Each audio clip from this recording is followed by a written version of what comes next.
کسی اور فیصلہ کرنے والے کو تلاش کروں، حالانکہ وہ ایسا ہے کہ اس نے ایک کتاب کامل تمہارے پاس بھیج دی ہے، اس کے مضامین خوب صاف صاف بیان کیے گئے ہیں، اور جن لوگوں کو ہم نے کتاب دی ہے وہ اس بات کو یقین کے ساتھ جانتے ہیں کہ یہ آپ کے رب کی طرف سے حق کے ساتھ بھیجی گئی ہے، سو آپ شبہ کرنے والوں میں سے نہ ہو۔ رسول اللہ علیہ وسلم تو نہیں کرتے، لیکن اگر ایز آپ انسان تھے، بشر تھے، لیکن ایک بندے کی اگر اتنی زیادہ مخالفت کی جا رہی ہو اور وہ اس طرح کی باتیں کر رہے ہو، تو نبی صلی اللہ علیہ وسلم کو بتایا جا رہا ہے کہ یہ کتاب جو آپ کے اوپر نازل کی گئی ہے یہ حق ہے، ان کو پتہ ہے، اہل کتاب کو، وہ جان بوجھ کر آپ کے راستے میں پریشانیاں اور تکلیفیں آپ کو دے رہے ہیں، تو لہٰذا آپ شک نہ کریں، آپ سچے نبی ہیں، آپ کے پاس جو کتاب ہے وہ برحق ہے، آپ کے رب کا کلام سچائی اور انصاف کے اعتبار سے کامل ہے، اس کے کلام کو کوئی بدلنے والا نہیں، اور وہ خوب سننے والا، خوب جاننے والا ہے۔ یعنی تم لوگوں کے پریشرز میں آ کے ایسے نہ کرو، قرآن میں جتنی بھی خبریں آئی ہیں، جتنے بھی واقعات آئے ہیں، وہ سارے کے سارے سچے ہیں، اور قرآن اپنے احکام اور مسائل کے اعتبار سے عدل کے ساتھ فیصلہ دیتا ہے۔ وہ ایسا نہیں ہے کہ وہ یعنی یہود اور نصارہ کے بارے میں کچھ دے گا، مسلمانوں کے بارے میں کچھ دے گا، اور وہ واقعہ آپ نے دیکھا ہوگا کہ ایک انصاری چوری کر کے یہودی کے گھر کے باہر رکھ آتا ہے، تو پھر وہی نازل اللہ تعالیٰ نے کر دی تھی کہ نہیں وہ چور نہیں ہے۔ تو اس سے آپ اندازہ لگا لیں کہ اللہ تعالیٰ کی کتاب، اللہ تعالیٰ کے احکامات جو ہیں دشمنوں کے ساتھ، اپنے مسلمانوں ایمان والوں کے ساتھ، یعنی کسی کی وہ طرفداری نہیں کرتا، وہ انصاف کے ساتھ ہر چیز بتاتا ہے۔ اور دنیا میں زیادہ تر لوگ ایسے ہیں کہ اگر آپ ان کا کہنا ماننے لگیں گے تو وہ آپ کو اللہ کی راہ سے بہراہ کر دیں گے، وہ محض بے اصل خیالات پر چلتے ہیں اور بالکل قیاسی باتیں کرتے ہیں۔ اس سے پتہ چلتا ہے کہ میجورٹی از اتھارٹی نہیں ہوتا، بلکہ جو اکثریت لوگوں کی ہوتی ہے وہ غلط کام کر رہی ہوتی ہے، اور جو تھوڑے لوگ ہوتے ہیں وہ حق پر ہوتے ہیں۔ اس لیے قرآن میں آتا ہے قلیلم ما تشکرون، قلیلم ما یؤمنون۔ اور ایک بار عمر رضی اللہ تعالیٰ اپنے خلافت کے دور میں مسجد میں آئے تو آپ نے دیکھا کہ ایک صحابی دعا کر رہے تھے کہ اللہ مجھے اپنے قلیل، اپنے کم لوگوں میں شامل کرنا، تو حضرت عمر رضی اللہ تعالیٰ بہت حیران ہوئے کہ یہ ایسی دعا کیوں کر رہے ہیں۔ اس سے پوچھا تو اس نے کہا کہ آپ نے قرآن میں نہیں پڑھا کہ اللہ تعالیٰ فرماتے ہیں بہت کم میں ایمان لاتے ہیں، بہت کم میں جو شکر کرتے ہیں، بہت کم تقوی والے لوگ ہیں، تو ہمیشہ جو حق پہ ہوتے ہیں وہ کم لوگ ہوتے ہیں، اور جو زیادہ ہوتے ہیں وہ خیالات، شیاطین کی وسوسوں سے، بری صحبت سے، وہ برے کاموں میں لگے ہوتے ہیں، تو جو میجورٹی ہوتی ہے وہ حق پر نہیں ہوتی ہے۔ بالیقین آپ کا رب ان کو خوب جانتا ہے، جو اس کی راہ سے بے راہ ہو جاتے ہیں ان کو بھی جانتا ہے جو اس کی راہ پر چلتے ہیں۔ سو جس جانور پر اللہ کا نام لیا جائے اس میں سے کھاؤ، اگر تم اس کے احکام پر ایمان رکھتے ہو۔ اور آخر کیا وجہ ہے تم ایسے جانور میں سے نہ کھاؤ جس پر اللہ کا نام لیا گیا ہو، حالانکہ اللہ تعالیٰ نے ان سب جانوروں کی تفصیل بتا دی ہے جن کو تم پر حرام کیا، مگر وہ بھی جب تم کو سخت ضرورت پڑ جائے تو حلال ہے۔ اور یقینی بات ہے کہ بہت سے آدمی اپنے خیالات پر بلا سند یعنی بغیر کسی دلیل کے گمراہ کرتے ہیں، اس میں کوئی شبہ نہیں کہ اللہ تعالیٰ ہاتھ سے نکل جانے والوں کو پسند نہیں فرماتا۔ حلال جانور کو کھانے کی کچھ شرائط بتائی گئی ہیں کہ نمبر 1 وہ ذبح ہو، نمبر 2 اس کا خون بہایا جائے، ذبح کرتے وقت اللہ کا نام لیا جائے، اور وہ رکھتے تھے، مسلمانوں کے ساتھ مذاق کرتے تھے کہ جس کو اللہ مار دیتا ہے اس چیز کو تو تم مردار کہہ دیتے ہو، اس کو نہیں کھاتے ہو، اور جس کو خود مار دیتے ہو یعنی ذبح کرتے ہو تو اس کو تم کھا لیتے ہو، تو وہ اس بات پہ مذاق کیا کرتے تھے۔ تو اس میں اللہ تعالیٰ مسلمانوں کو گائیڈ کر رہے ہیں، تم ظاہری گناہ کو بھی چھوڑ دو اور باطنی گناہ کو چھوڑ دو، بلا شبہ جو لوگ گناہ کر رہے ہیں ان کو ان کے کیے کی سزا ملے گی۔ تو ایسا ہے کہ اب ایک ظاہری گناہ کون سا ہوتا ہے جو لوگ دیکھ سکیں، اور باطنی گناہ وہ ہوتا ہے جو لوگ نہ محسوس کر سکیں، مطلب دل کے ارادے، نیت، شک، کفر، یعنی عقیدے کی جو چیزیں ہوتی ہیں جو کر رہے ہوتے ہیں وہ تو بظاہر لوگوں کو نظر آ رہا ہوتا ہے۔ اور ایسے جانوروں میں سے مت کھاؤ جن پر اللہ کا نام نہ لیا گیا، اور یہ کام نافرمانی کے اور یقیناً شیاطین اپنے دوستوں کے دل میں ڈالتے ہیں تاکہ تم سے لڑائی جھگڑا کریں، اور اگر تم ان لوگوں کی اطاعت کرنے لگو تو یقیناً تم مشرک ہو جاؤ گے۔ ابن عباس کہتے ہیں کہ جب لوگوں نے رسول اللہ صلی اللہ علیہ وسلم سے سوال کیا تھا کہ جب آپ مار لیتے ہو تو اس جانور کو کھا لیتے ہو، جس کو اللہ مارتے ہو اس کو نہیں کھاتے ہو، تو تب یہ آیت نازل ہوئی تھی، ایسا شخص جو پہلے مردہ تھا پھر ہم نے اس کو زندہ کر دیا اور ہم نے اس کو ایسا نور دے دیا کہ وہ اس کو لیے ہوئے آدمیوں میں چلتا پھرتا ہے، کیا ایسا شخص اس شخص کی طرح ہو سکتا ہے جو تاریکیوں سے نکل ہی نہیں پاتا، اسی طرح کافروں کو ان کے اعمال خوشنما معلوم ہوا کرتے ہیں۔ تو اللہ تعالیٰ اس آیت میں کافر کو مردہ سے یعنی تشبیہ دے رہے ہیں، اور جو ایماندار ہے وہ زندہ ہے۔ اب مردہ وہ جو ہے روحانی طور پر ہے، یعنی ظاہری طور پر تو وہ ٹھیک ہے، بڑا سمارٹ ہے، دنیا کی ہر چیزیں لے رہا ہے، بڑے بڑے بزنس کر رہا ہے، بڑی بڑی اونچی اونچی جاب پہ لگے ہوئے ہیں کافر لوگ، لیکن ایک شخص پہلے کافر تھا اور پھر وہ اسلام لے آتا ہے، اسے وہی علم کی روشنی نصیب ہوتی ہے، پھر لوگوں میں رہ کر وہ اس وحی کے اوپر عمل کر کے چلتا پھرتا ہے، تو یہ والا جو ہے اللہ تعالیٰ کے نور کے ساتھ چلتا ہے۔ دوسرا کفر، شرک، جہالت اور دلالت کی تاریکیوں میں ڈبکیاں لگا رہا ہوتا ہے، ان تاریکیوں سے نکلنے کی وہ کوئی راہ نہیں پاتا، تو اللہ تعالیٰ بتاتے ہیں کہ مومن اور کافر دونوں برابر نہیں ہو سکتے، اور اللہ تعالیٰ نے اس کو مردہ اور زندہ سے تشبیہ دی ہے۔ تو اللہ تعالیٰ ہمیں زندہ رکھے اپنے احکامات کے ساتھ کہ ہم ان کے اوپر عمل کرتے ہیں، اور اسی طرح ہم نے ہر بستی میں وہاں کے رئیسوں کو جرائم کا مرتکب بنایا تاکہ وہ لوگ وہاں فریب کر سکیں، اور وہ لوگ اپنے ہی ساتھ فریب کر رہے ہیں اور ان کو ذرا خبر نہیں ہے۔ اس آیت سے پتہ چلتا ہے کہ جو کسی بھی سوسائٹی کے جو امیر طبقہ ہوتا ہے، کیونکہ مال و دولت انہی کے پاس ہوتا ہے، فالتو وقت بھی انہی کے پاس ہوتا ہے، پھر انہوں نے ہابیز رکھی ہوتی ہیں، پھر یہی جو فیشن اور ٹرینڈ سیٹر قسم کے لوگ ہوتے ہیں، نئی نئی چیزیں یہ نکالتے ہیں۔ عوام الناس جو ہے وہ تو بیچارے اپنی ضروریات ہی پوری کر سکتے ہیں، پھر مڈل جو طبقہ آ جاتا ہے، تو عموماً کیا ہوتا ہے کہ یہ لوگ جو ہے نئی نئی چیزیں نکالتے ہیں، اور جو پوری سوسائٹی ہوتی ہے ان کو فالو کی جا رہی ہوتی ہے۔ تو ہمیشہ جب بھی اس طرح کی باتیں ہوتی ہیں تو اوپر سے شروع ہوتی ہیں، زیادہ ان کو دیکھا جاتا ہے۔ جیسے آپ مکہ میں دیکھ لیں، بڑے بڑے جو سردار ہیں وہ کیا کر رہے ہیں، پھر عام لوگ جو ہوتی ہیں نا، عوام الناس، ان کو فالو کر رہی ہوتی ہے۔ آیت نمبر 124، اور جب ان کو کوئی آیت پہنچتی ہے تو یوں کہتے ہیں کہ ہم ہرگز ایمان نہ لائیں گے جب تک کہ ہم کو بھی ایسی چیز نہ دی جائے اللہ کے رسولوں کو دی جاتی ہے۔ اس موقع کو تو اللہ خوب بھی جانتا ہے کہ کہاں وہ اپنی پیغمبری رکھے۔ ان قریب ان لوگوں کو جنہوں نے جرم کیا اللہ کے پاس پہنچ کر ذلت پہنچے گی، اور ان کی شرارتوں کے مقابلے پر سزا سخت ہوگی۔ وہی جو مکہ کے سردار کہتے تھے کہ یہ یتیم بچے کو کہاں سے نبوت مل گئی، نبوت کے تو ہم حقدار ہیں۔ یہ طائف اور مکہ کے جو دو بڑے سردار تھے کہ یہ نبوت کا تاج ہمارے سروں پہ رکھا جاتا، ہم سردار ہیں، ہم ڈیزرو کرتے ہیں۔ تو اللہ تعالیٰ کہتے ہیں نہیں، اللہ کو خوب معلوم ہے کہ اللہ تعالیٰ نے اپنی نبوت کہاں دینی ہے۔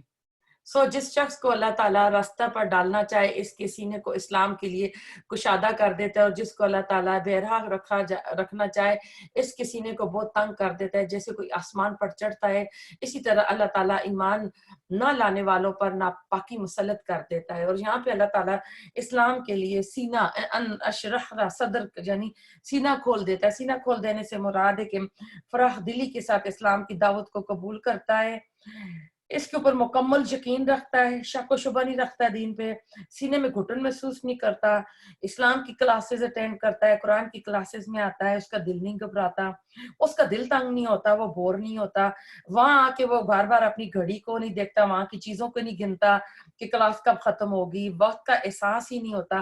کلاس میں 2 گھنٹے 3 گھنٹے چلتے ہیں، بندہ بیمار ہوتا ہے، جس کا سینہ کھلا ہوتا ہے نا، وہ بیماری بھول جاتا ہے، بلکہ قرآن کی برکت سے وہ بیماری اللہ تعالیٰ ٹھیک ہی کر دیتا ہے۔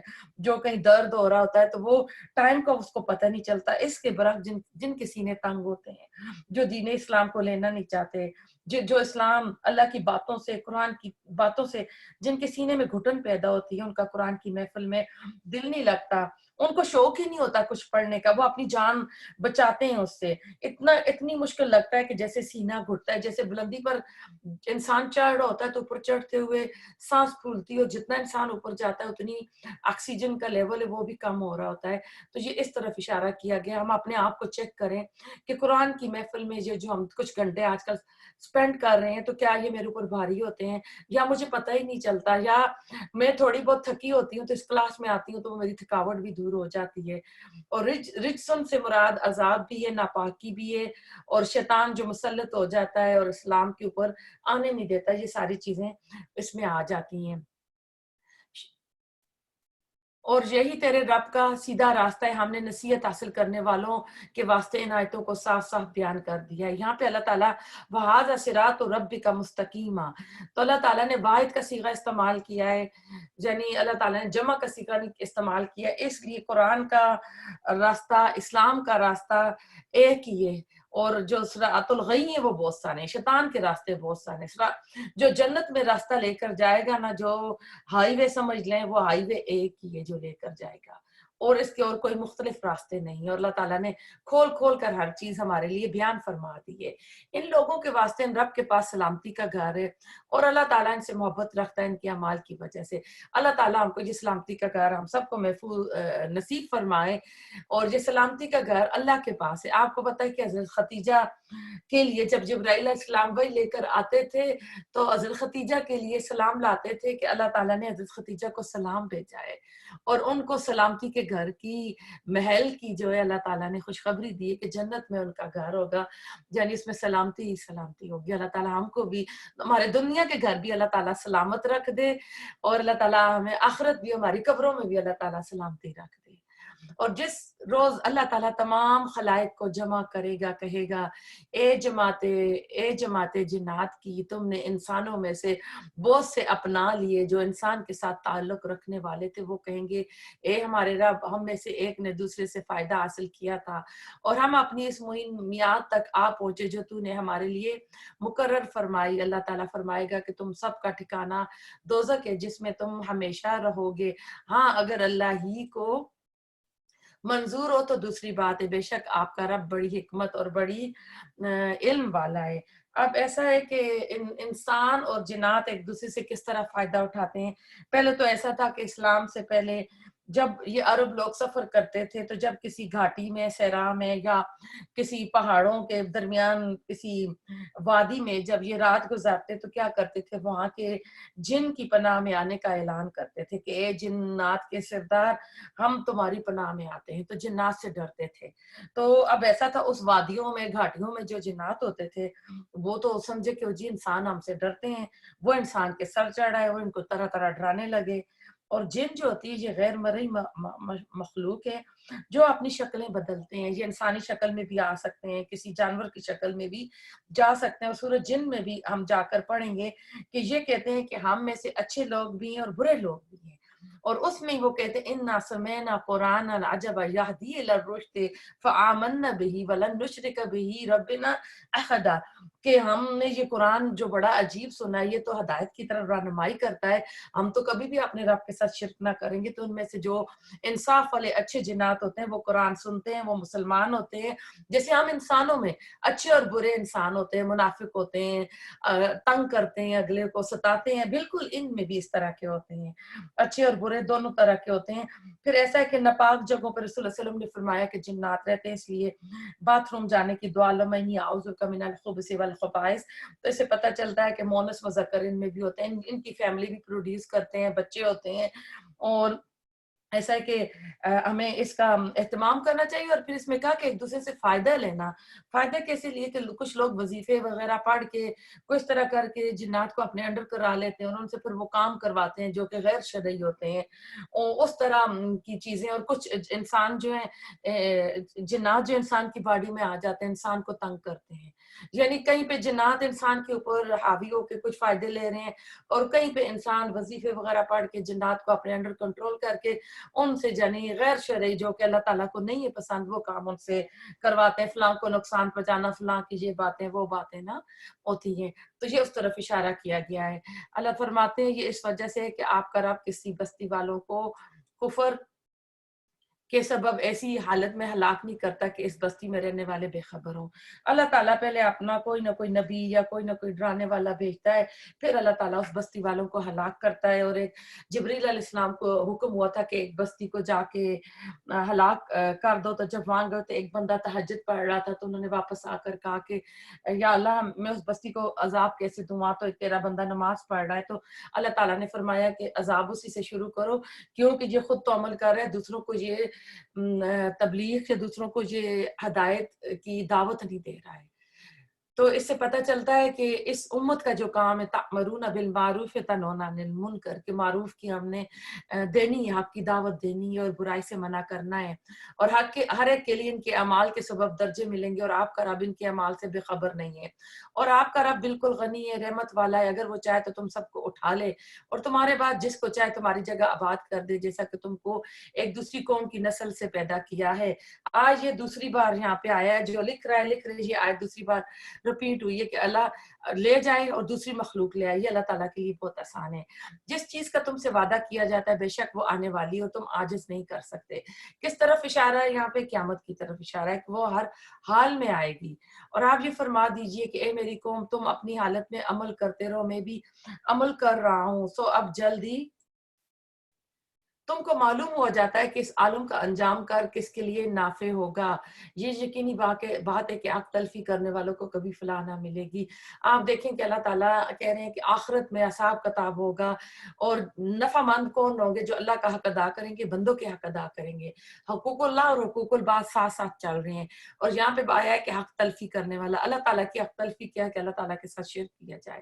بندوں کے کیا ساتھ یہ کہ بندوں کو اس کا حق نہ دیا جائے، بندوں کے اوپر کوئی اتھارٹی مل گئی ہے تو بندوں کے اوپر ناحق ظلم رکھا جائے، برا سلوک کیا جائے، تو یہ اس کا حساب ہوگا۔ اللہ تعالیٰ کہتے ہیں کہ میں اپنے حقوق تو معاف کر دوں گا لیکن میں بندوں کے حقوق معاف نہیں کروں گا۔ تو اللہ تعالیٰ ہمیں بندوں کی حقوق تلفی سے، حق تلفی سے ہمیں اللہ تعالیٰ بچائے، کیونکہ اللہ کہہ رہے ہیں میں اپنے حق جو ہے معاف کر دوں گا۔ بندوں کے اس وقت کیسے دینے پڑیں گے؟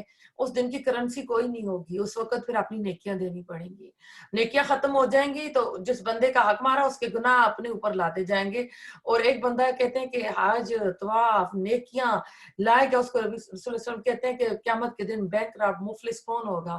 وہ مفلس ہوگا کہ نیکیاں بھی چلی جائیں گی، دوسرے کے گناہ بھی پڑ جائیں گے، اور پھر جہنم میں چلا جائے گا۔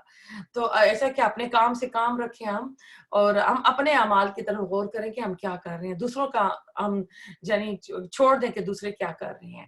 اللہ تعالیٰ نے جو کھیتی مواشی پیدا کی ہیں، ان لوگوں نے ان میں سے کچھ حصہ اللہ کا مقرر کیا، اور اپنے زوم میں کہتے ہیں کہ یہ تو اللہ کا ہے اور یہ ہمارے معبودوں کا ہے، پھر جو چیز ان کے معبودوں کی ہوتی ہے وہ تو اللہ کی طرف نہیں پہنچتی، اور جو چیز اللہ کی ہوتی ہے وہ ان کے معبودوں کی طرف پہنچ جاتی ہے، کیا برا وہ فیصلہ کرتے ہیں۔ اب یہ کھیتیاں لگاتے تھے، کھیتی کے 3 حصے کرتے تھے، جب فصل تیار ہو کے آتی تھی، ایک اپنے لیے رکھتے تھے، ایک بتوں کے لیے رکھتے تھے، اور ایک اللہ کے راستے میں اللہ کے نام کی دیتے تھے۔ لیکن جس سال فصل کم ہوتی تھی تو یہ کیا کرتے تھے کہ اللہ کا تو ڈر نہیں ہے، جیسا آج ہم مسلمانوں میں بھی اللہ کا ڈر نہیں ہے، لیکن ان بتوں سے، پیر بابوں سے اتنا ڈرتے تھے کہ اللہ کا حصہ جو ہے وہ بتوں کو دے دیتے تھے، فصل اتنی کم ہوئی ہے لیکن بتوں کے حصے میں کمی نہیں کرتے تھے، ان کو ہر حالت میں حصہ پہنچتا تھا۔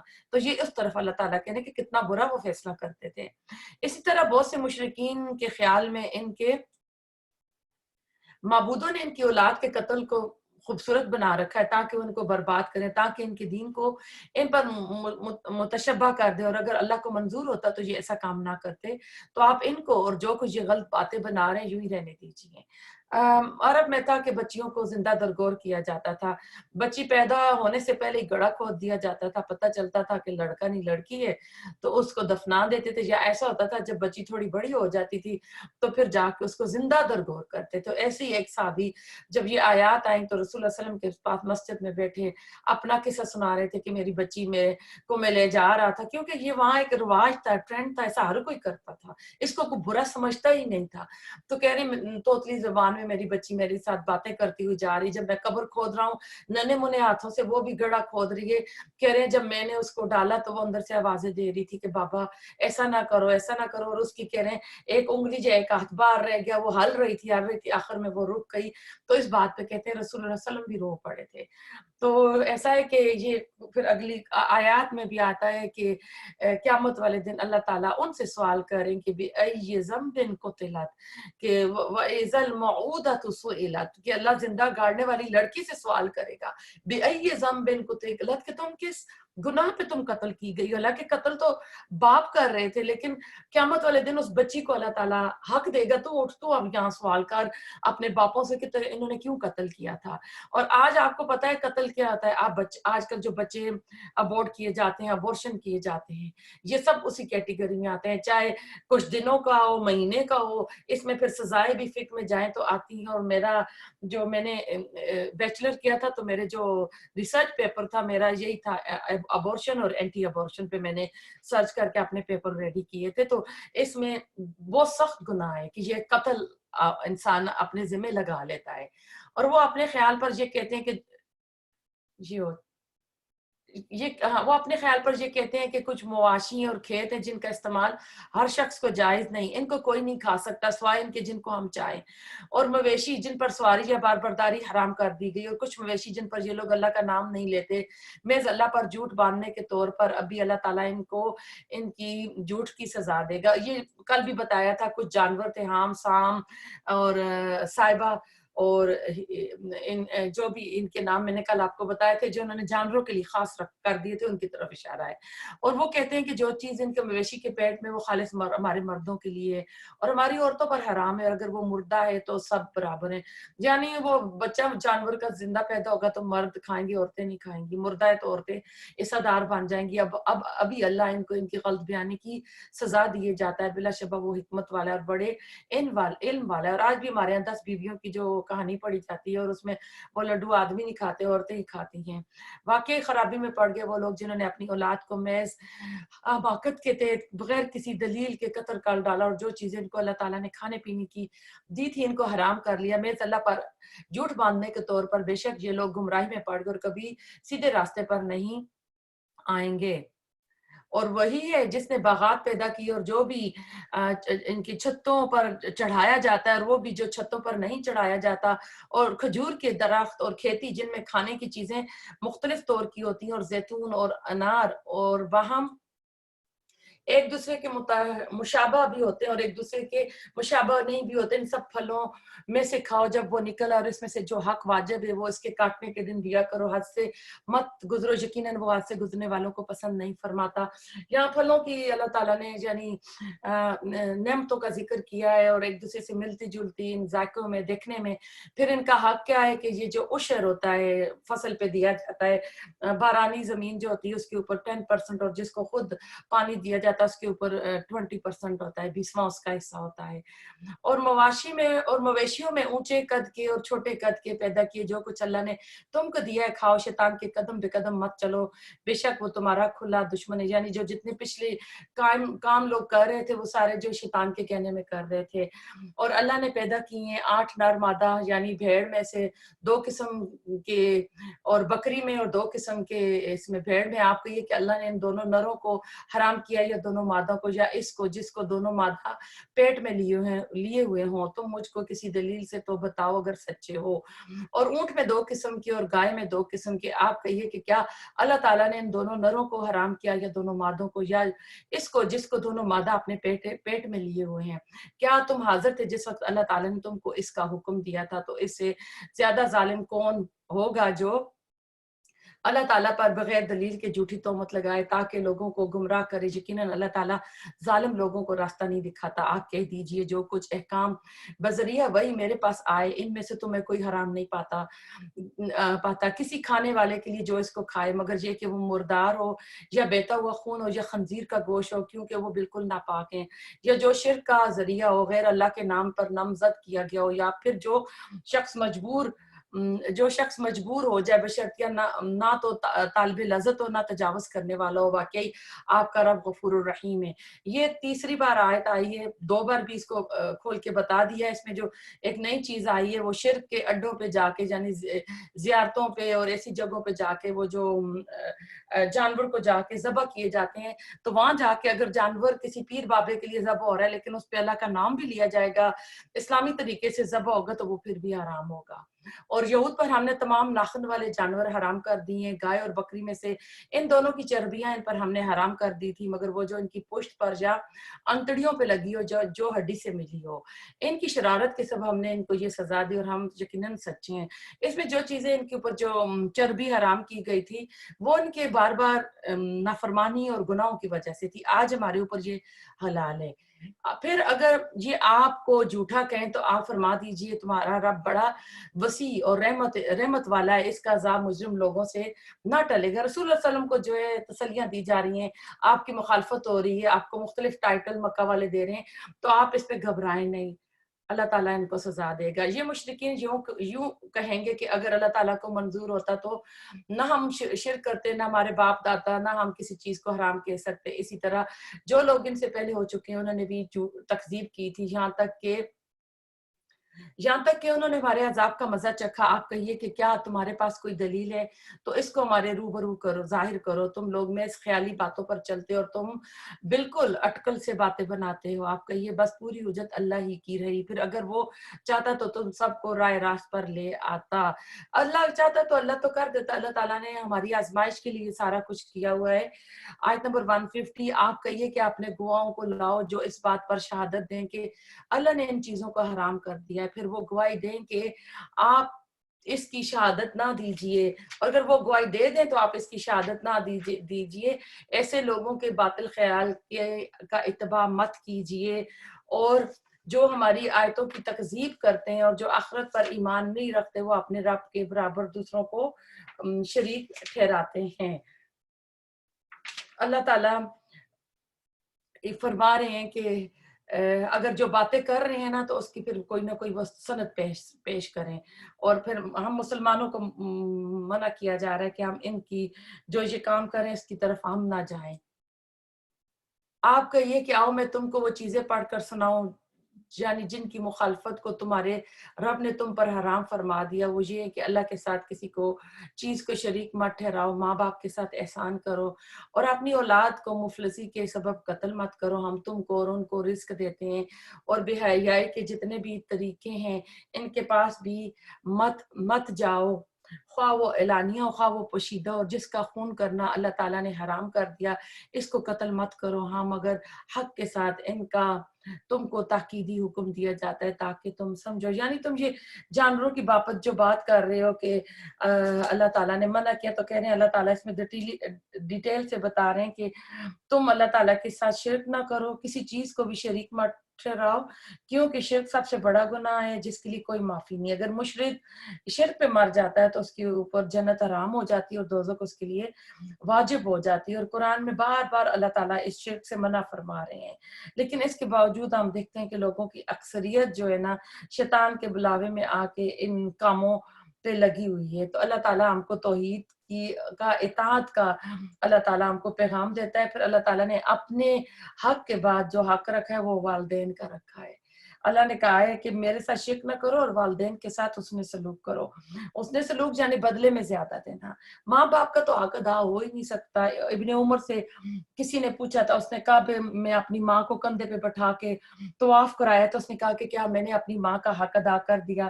تو ابن عمر نے کہا تھا کہ نہیں، جو ماں نے تمہارے لیبر پین کی اس کے 1 گھنٹے کی بھی جو اس کا پین تھا نا اس کی تکلیف بھی تم نے ادا نہیں کی. تو ماں ان کے تو حق ادا ہو ہی نہیں سکتے، تو ان کے ساتھ احسان کا معاملہ. اور پھر اولاد کے قتل سے منع کیا، تو وہ پچھلی جو آیت گزری اس میں آپ کو اس کے بارے میں بتا چکی ہوں. اور یتیم کے مال کے پاس نہ جاؤ مگر ایسے طریقے سے جو کہ متسن یعنی موسم طریقے سے ہو، یہاں تک کہ وہ اپنے سن رشد یعنی سمجھ کی عمر کو پہنچ جائیں.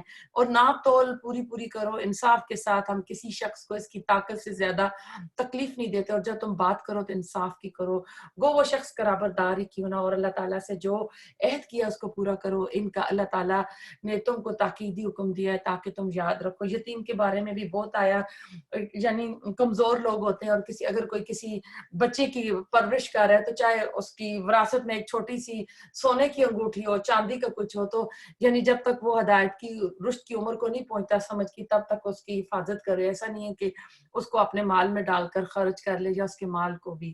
اور یہ کہ یہ دین میرا راستہ ہے جو مستقیم ہے، سو اس راستے پر چلو. وَأَنَّ هَذَا صِرَاطِي مُسْتَقِيمًا فَاتَّبِعُوهُ وَلَا تَتَّبِعُوا السُّبُلَ. اور دوسرے راہوں پر مت چلو، وہ راہیں تم کو اللہ کی راہ سے جدا کر دیں گی. اس کا تم کو اللہ تعالیٰ نے تاکیدی حکم دیا ہے کہ تم پرہیزگاری کرو. اس میں بھی اللہ تعالیٰ دیکھیں دوبارہ صراط مستقیم کا ذکر کیا ہے کہ ایک ہی راستہ ہے اللہ تعالیٰ کا، اور اس راستے کے راؤنڈ جو ہے نا شیطان بیٹھا ہوا ہے، اور شیطان انسان کو